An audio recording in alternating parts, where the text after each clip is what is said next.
पिछले एपिसोड में वेई का तेंगा के साथ में फाइट होने वाला था, जिसके लिए वे दोनों ही रेडी हो गए थे। इसके बाद अगले सीन में हम देखते हैं कि रेफरी ने इनके मैच को स्टार्ट कर दिया था, जिसके बारे में सुनकर वे भी अपने पावर को एक्टिवेट कर लेता है और अब इस तरह से वो तेंगा का सामना करने के लिए रेडी हो गया था। लेकिन वहीं हम देखते हैं कि तेंगा को भी इसके बारे में कोई चिंता नहीं होती और इसीलिए वो भी अपने स्पाइडर वेब का यूज करके अटैक करने लगती है। तब इसे देख यूहाओ कहने लगता है कि जब हम पहली बार मिले थे तब उसी समय तेंगा ने इसे 1000 ईयर ओल्ड मेंगतोलू स्नेक से हासिल किया था। लेकिन वही उधर हम देखते हैं कि वेई को इसके बारे में कोई चिंता नहीं होती और वो कहता है कि स्पाइडर वेब तब सबसे बेस्ट तरीके से काम करेगा जब तुम्हारा ओपोनेंट तुम्हारे करीब होगा। अब इसीलिए हम देखते हैं कि तेंगा जैसे अपने पावर का यूज करके वेई के ऊपर अटैक करती है, तब वेई ने भी अपने आप को इसका अटैक से बहुत ही आसानी से बचा लिया था और इसीलिए हम देखते हैं कि तेंगा इसमें इसका कुछ भी नहीं कर पाती। लेकिन तभी इसी वक्त हम देखते हैं कि वेई ने भी अपने पावर को एक्टिवेट कर लिया था और अब इसका यूज करके तेंगा के ऊपर अटैक करने के लिए चला जाता है। लेकिन फिर भी हम देखते हैं कि तेंगा को इसके बारे में कोई चिंता नहीं होती,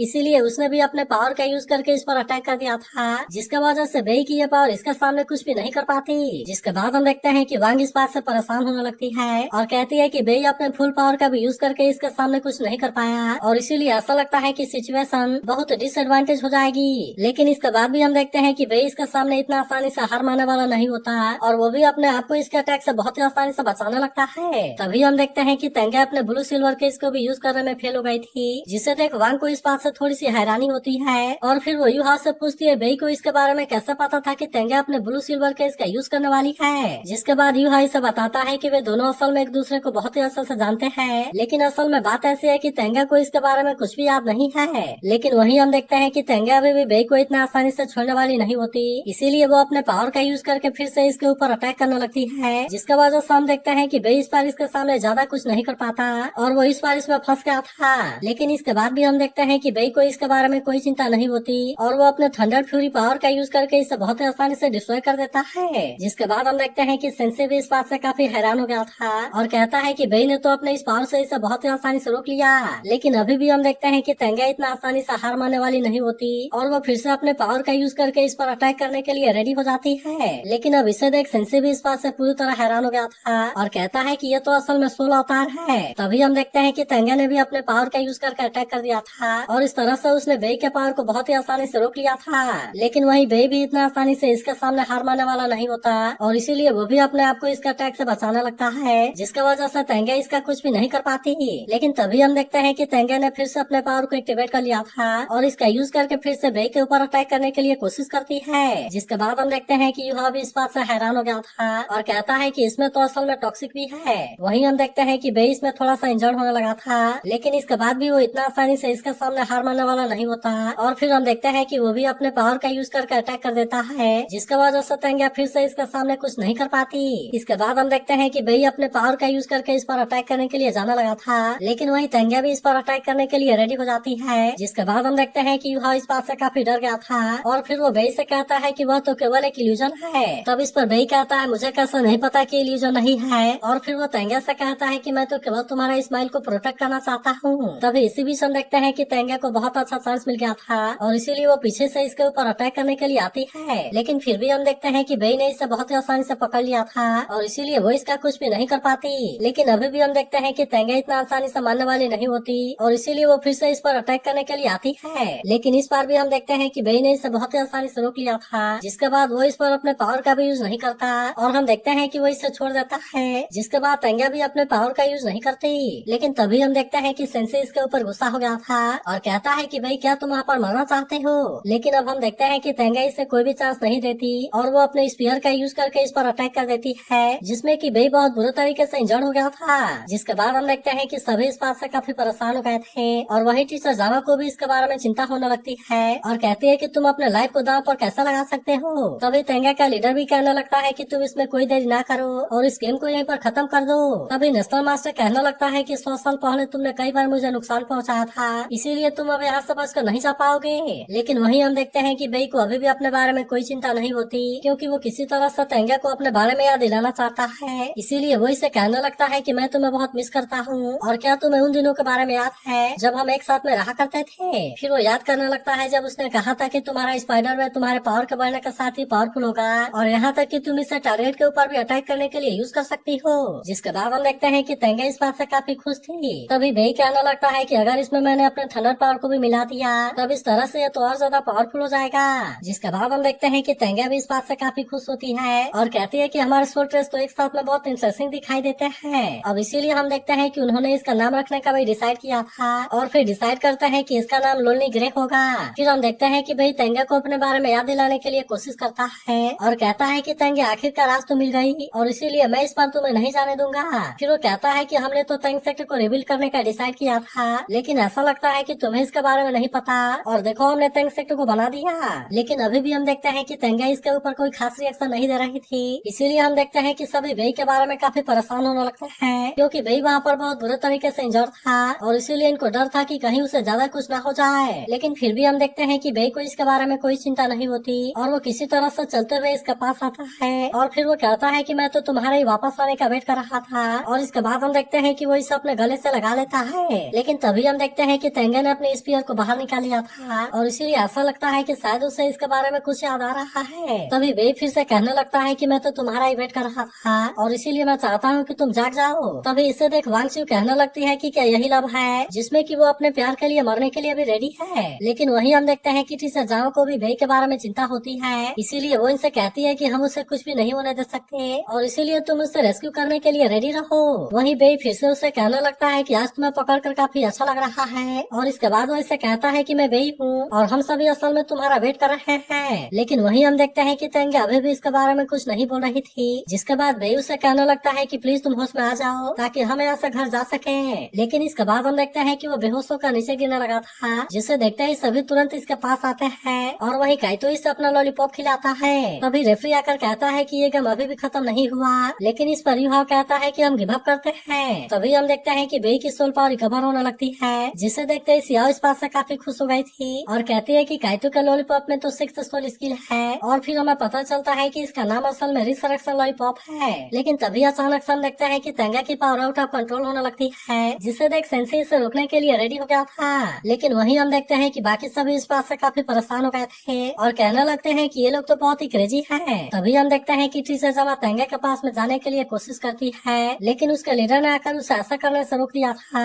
और फिर वो कहता है कि ये हमारी प्लेयर है। तभी इसी बीच हम देखते हैं कि रेफरी से रोकने के लिए आता है, लेकिन वो गुस्से में इसके तरफ देखने लगा था। जिसके बाद रेफरी भी जान जाता है कि ये बहुत पावरफुल है और फिर वो सोचता है कि कहीं ये सुपर डाउनू तो नहीं है। इसके बाद वो इनसे कहता है कि हमारे टीम मेंबर की फिजिकल कंडीशन सही नहीं है और इसीलिए हम 4th गेम के लिए गिव अप करते हैं। फिर हम देखते हैं कि उसने तेंगा पर अपने पावर का यूज कर दिया था और इस तरह से इसके पावर को शांत करा देता है। लेकिन वही उधर हम देखते हैं कि बेई को अभी भी तेंगा के बारे में चिंता थी। तभी युहाव रेफरी से कहने लगता है कि होली स्पिरिट सेक्ट ने भी 4th गेम के लिए गिव अप कर दिया, जबकि हमारे पास में भी 3 पॉइंट है और अब इसीलिए हम टीम बैटल में एंटर करने के लिए रेडी है। जिसके बाद हम देखते हैं कि रेफरी भी इसके लिए रेडी हो गया था और वो अनाउंस करता है कि होली स्पिरिट सेक्ट के पास में 7 पॉइंट और इनके पास में 3 पॉइंट है और अब इनका टीम बैटल भी 15 मिनट में स्टार्ट होगा। वहीं हम देखते हैं कि बेई की कंडीशन काफी खराब हो गई थी और इसीलिए वो इसे आराम करने के लिए कहते हैं। तभी टीचर जावा कहने लगती है कि बेई की किस्मत अभी बहुत सही है, क्योंकि अगर तेंगा ने डार्क ब्लू, सिल्वर लोबल और स्पीयर के पावर को रिलीज कर दिया होता तो फिर कोई भी इसे बचाने के लिए कुछ नहीं कर पाता। फिर वो कहती है कि बेई के ऊपर एविल का अटैक नहीं हुआ है, जिसकी वजह से इसके लाइफ के बारे में चिंता करने की कोई जरूरत नहीं है। तभी सियाओ कहती है कि उन्होंने तो जानबूझकर इसके बारे में देरी किया, क्योंकि वो बेई को वहीं पर मार देना चाहते थे। अब इसीलिए हम देखते हैं कि सियाओ उनके ऊपर काफी गुस्सा होती है और फिर कहती है कि वे तो सच में बहुत ही दुष्ट है। तभी टीचर जावा कहने लगती है कि जब मास्टर मू ने बेई के ब्लू लाइटिंग टायरानोसोरस रेक्स के सोल को एलाइटन किया था, तब इसके वजह से लाइट होली ड्रैगन पूरी तरह से अवेकन हो गया है, जिसमें एविल पावर को रोकने के लिए बहुत ज्यादा ताकत है। फिर वो कहती है कि जब मास्टर मू यंग थे तो वे अपने लाइट होली ड्रैगन का यूज करके बहुत सारे एविल सोल मास्टर को एक साथ में मार देते थे। अब इसीलिए वो इनसे कहती है कि होली स्पिरिट सेक्टर को इसके बारे में चिंता है, क्योंकि उनको डर है कि बेई अगर फ्यूचर में ड्रैगन बन गया तब ये उनके लिए बहुत बड़ा खतरा होगा और इसी वजह से वे बेई को मार देना चाहते हैं। लेकिन तभी हम देखते हैं कि सेंसी तेंगा के बारे में सोचकर परेशान होता है और कहता है कि क्या तेंगा सच में बेई के बारे में पूरी तरह से भूल गई। लेकिन तभी युहाव कहता है कि नहीं, ऐसा नहीं हो सकता, क्योंकि मुझे ऐसा लगता है कि सीनियर बेई ने उसके कुछ मेमोरी को अवेकन कर दिया है, नहीं तो तेंगा ने अपने पावर का यूज करके इनको मार दिया होता। जिसके बाद हम देखते हैं कि इसके बारे में जानकर ननन काफी खुश हो जाती है और कहती है कि तब तो हमें तेंगा को रेस्क्यू करना चाहिए। लेकिन इस पर युहाव कहता है कि इतना भी आसान नहीं होगा, क्योंकि ये तो असल में सन मून एम्पायर है। इसके अलावा हम तो ये भी नहीं जानते कि यहाँ पर होली स्पिरिट सेक्टर के कितने लोग हैं, जिसका वजह से अभी हमें सही समय का वेट करना होगा। तब इसके बारे में सुनकर सेंसी भी ननन से कहता है कि तुम अभी थोड़ा शांत हो जाओ, क्योंकि अभी तो हमारा एक बहुत ही टफ ऑफ टीम बैटल होने वाला है, लेकिन उसके बाद हम तेंगे को भी यहाँ से जरूर बचाएंगे। तभी हम देखते हैं कि यूहा भी काफी गुस्सा हो गया था और कहता है कि सीनियर तेंगे के साथ में होली स्पिरिट सेक्ट ने ऐसा किया है और इसीलिए मैं भी उनको नहीं छोड़ूंगा। जिसके बाद हम देखते हैं कि सेंसी भी इसके लिए रेडी हो जाता है और कहता है कि अगर मैंने इनको जड़ से नहीं मिटाया तो फिर मेरा भी गुस्सा शांत नहीं होगा। जिसके बाद यूहा भी कहता है कि मैं इनको नहीं छोड़ूंगा और मैं किसी दिन पूरी तरह से इनको मिटा दूंगा। लेकिन तभी हम देखते हैं कि ब्रेक टाइम अब खत्म हो गया था, इसीलिए रेफरी से कहता है कि तुम इसके लिए रेडी हो जाओ और दोनों टीम के प्लेयर स्टेज के ऊपर आ जाओ। तभी वो इविल सोल मास्टर यान फेंग से कहने लगता है कि तुम मेरे यंगर जनरेशन के लीडर हो जो कि इतने टाइम से छुपा हुआ है और अब इसीलिए तुम्हें अपना जलवा दिखाने का टाइम आ गया। जिसके बाद हम देखते हैं कि यान फेंग भी इसके लिए रेडी हो गया था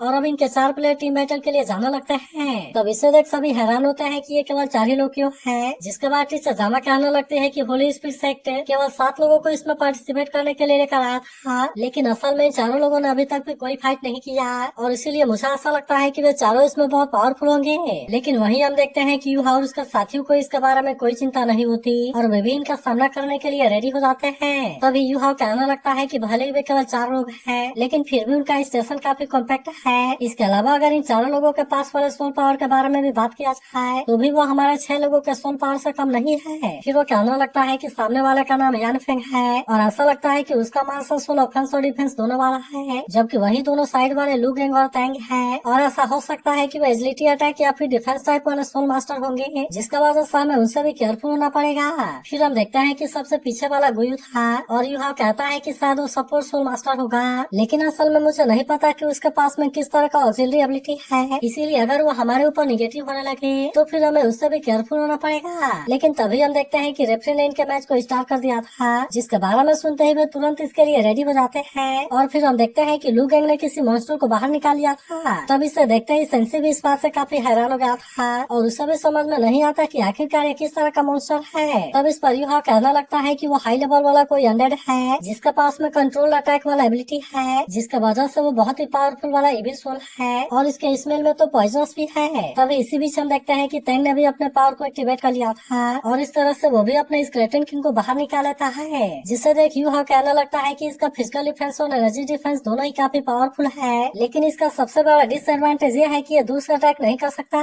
तभी इसी बीच हम देखते हैं कि गुयू ने भी अपने पावर को एक्टिवेट कर लिया था, जिसके स्पीयर में से कोई पावर निकलने लगती है और अब इसके वजह से हम देखते हैं कि बाकी तीनों लोगों का ऑरा भी काफी पावरफुल हो गया था, जिसके वजह से यूहा समझ जाता है कि ये भी काफी पावरफुल है। लेकिन वही अब हम देखते हैं कि यान फेंग भी इसमें कोई देरी नहीं करता और वो भी अपने पावर को एक्टिवेट करके इनका सामना करने के लिए रेडी हो जाता है और वही बाकी लोग भी कहने लगता है कि ये तो बोन ड्रैगन मास्टर है। तभी एक लड़की कहने लगती है कि 10,000 साल पहले bone dragon master 7 treasure गैलेक्स sector के 2 गाड़ियों में से एक था, जो कि असल में उस समय बहुत ही पावरफुल थे, क्योंकि 10,000 साल पहले उन्होंने वुहन एम्पायर को भी हरा दिया था और वो ग्रेट प्रीडिसेसर जिसने की हीरो के रूप में खुद को सेक्रीफाइस कर दिया, अब उनका डिसेंडेंट तो असल में इविल सोल मास्टर बन गया है। जिसके बाद हम देखते हैं कि वे इस बात से सभी हैरान होते हैं और यहाँ तक कि वे काफी डर भी गए होते हैं। तभी हम देखते हैं कि टियानन भी इस बात से परेशान हो गया था और फिर कहता है कि इविल सोल मास्टर को रेजिस्ट करना ह्यूमन नेचर है, इसीलिए ऐसा लगता है कि चाहे यहाँ पर कुछ भी हो जाए लेकिन आखिर में हमें होली स्पिरिट सेक्टर को चैंपियनशिप को जीतने से रोकना होगा।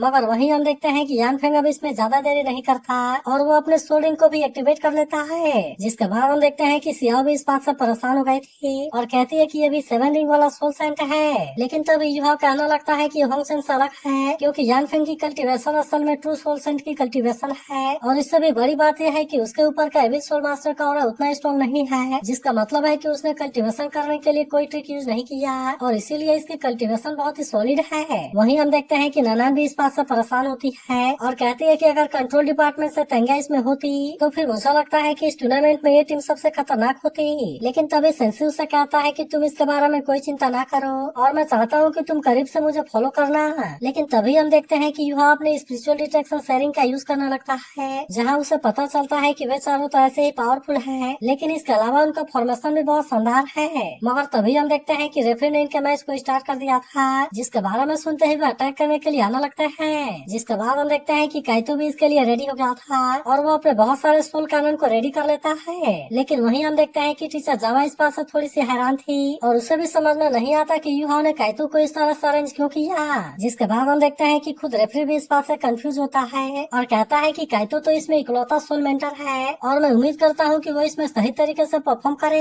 लेकिन तभी अचानक से हम देखते हैं कि काइतो ने अपने टारगेट टारगेट को अपनी टीम की तरफ मोड़ दिया था, जिसे देख वे भी कंफ्यूज होकर वहीं पर रुक जाते हैं। वहीं हम देखते हैं कि बाकी लोगों को भी इसके बारे में कुछ समझ नहीं आ रहा था और वे भी परेशान होते हैं कि यूहाओ ने अपने सोल कैनन को अपनी टीम की तरफ क्यों मोड़ दिया। लेकिन फिर हमें पता चलता है कि यह सब असल में यूहाओ की प्लानिंग होती है, क्योंकि उसने डिसाइड किया था कि ये मैच जैसे ही स्टार्ट होगा वे सबसे पहले सबसे कमजोर वाले ऑक्सिलरी सोल मास्टर को टारगेट करेंगे। जिसके बाद हम देखते हैं कि सेंसी तुरंत अपने स्वर्मिंग रिप्लेसमेंट का यूज करता है और अब इस तरह से उसने गुयू को रिप्लेस करके यहाँ पर ला दिया था। तब इसे देख सभी कहते हैं कि ये चीज तो सच में बहुत ही पावरफुल है। तभी हम देखते हैं कि नाना ने अपने ग्रेविटी कंट्रोल वाले पावर का यूज कर दिया था, जबकि वही हम देखते हैं कि काइतो ने भी बाइंडिंग कैनन का यूज करके अटैक कर दिया था, जिसके वजह से गुयू इसमें बहुत बुरे तरीके से फंस गया था और अब वो यहाँ से हिल भी नहीं पाता। जिसके बाद हम देखते हैं कि सियाओ भी इसमें कोई देरी नहीं करती और वो अपने फर्नेस का यूज करके अटैक करने के लिए रेडी हो गई थी। तब इसे देख सभी कहना लगता है कि ये तो कमाल हो गया और अब इविल सोल मास्टर यहाँ पर मरने वाले हैं। लेकिन तभी हम देखते हैं कि गुयू ने अपने आप को बहुत ही आसानी से बचा लिया था, क्योंकि सियाओ का अटैक असल में इसके आर पर चला गया था। जिसके बाद सभी हैरान होते हैं कि उसे उसमें कुछ हुआ क्यों नहीं। तभी ननान कहने लगती है कि वॉइड सोल का फिजिकल अटैक कुछ भी नहीं कर सकता, जबकि वही हम देखते हैं कि गुयू ऐसा करके काफी खुश होता है। लेकिन तभी हम देखते हैं कि यूहाओ ने भी इस पर अपने पावर का यूज करना शुरू कर दिया था, जिसके वजह से गुयू अब इसमें कुछ भी नहीं कर पाता। मगर तभी यानफेंग अपने साथियों से कहता है कि तुम गुयू के बारे में भूल जाओ और सबसे पहले तुम सेंसी को मारने के लिए अपने पूरे ताकत का यूज करो। जिसके बाद हम देखते हैं कि वे इसकी बात मानने के लिए रेडी हो गए थे और वे सेंसी पर अटैक करने के लिए चले जाते हैं। लेकिन तभी हम देखते हैं कि यूहाओ ने वांग को अपने पास बुला लिया था, जबकि वही ननान भी अपने पावर का यूज करके अटैक करने लगती है। लेकिन वही हम देखते हैं कि सेंसी भी अब पीछे हटने वाला नहीं होता और कहता है कि तुम्हें लगता है कि मुझे मार पाना इतना आसान है। फिर हम देखते हैं कि उसने भी अपने पावर को एक्टिवेट कर लिया था और अब इसीलिए वे इसके सामने कुछ भी नहीं कर पाते। लेकिन तभी इसी बीच हम देखते हैं कि वांग किसी ट्रेजर का यूज करती है, जिसके वजह से गुयू अब इसके पावर के सामने कुछ भी नहीं कर पाता और वांग इसे बहुत ही आसानी से बुरे तरीके से इसे इंजर्ड कर देती है। तब इसे देखते से जामा कहती है कि लाइट डेविल ने गुयू के सोल पर अटैक कर दिया, जिसके वजह से अब उसकी फाइटिंग एबिलिटी खत्म हो गई और फिर कहती है कि लाइट एट्रीब्यूट वाली सोल तो सच में एविल सोल मास्टर की कमजोरी है। तब इसे देखते हैं कि स्केलेटन किंग भी कहता है कि ये गुयू तो पूरी तरह से होपलेस है। लेकिन तभी हम देखते हैं कि यानफेंग भी अपने आइस पावर का यूज करने के लिए रेडी हो गया था, ताकि वो इस तरह से सेंसी को मार सके। लेकिन तभी हम देखते हैं कि वांग यूहाओ के पास में आ गई थी और वही जब वे सेंसी के ऊपर अटैक करने के लिए आते हैं, तब हम देखते हैं कि सेंसी ने वांग और यूहाओ को रिप्लेस करके यहाँ पर ला दिया था, जिससे देख यानफेंग भी इस बात से हैरान होता है।